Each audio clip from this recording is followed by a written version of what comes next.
In recent years, we have seen the rapid growth of IoT devices intended for consumers' homes. Amazon Echo Voice Assistant, Google Homes, different type of smart locks, and smart TV, smart cameras.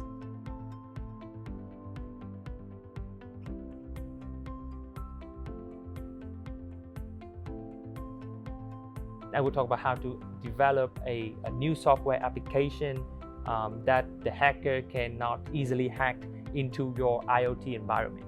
Let's comparing these IoT devices with the traditional devices such as your computer, your mobile phone, or your tablets.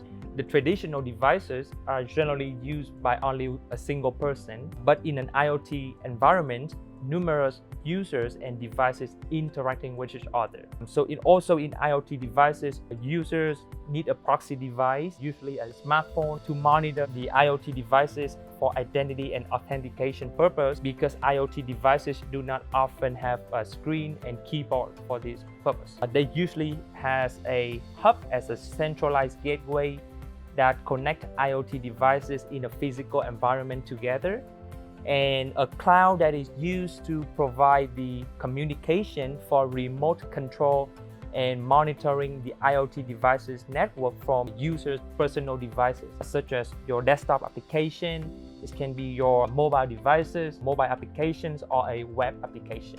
We need to make sure that it supports all of these protocols that are required to communicate with different other devices, and it must follow all of the security requirements of these protocols. IoT services also offer something called trigger action platforms, which allow users to connect services together by creating custom automation on services. So for example, a user can create a rule to make a phone call to security guard when a motion sensor of a smart home service detect motion after midnight.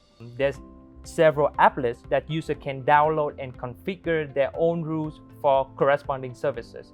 So for example, there's an applet for SimCam app to turn on the privacy mode on their camera when they get home and turn it off when they leave home. Such a complex environment is prone to security and safety issues. To answer the questions on how to develop a new secure software and application for IoT device, so you need to ensure that the application support all of the protocols that are required to communicate with other devices, and the application must follow the security requirements of these protocols. And number two, we need to ensure that the executions of the application cannot lead to any security or safety issues when interacting with other devices.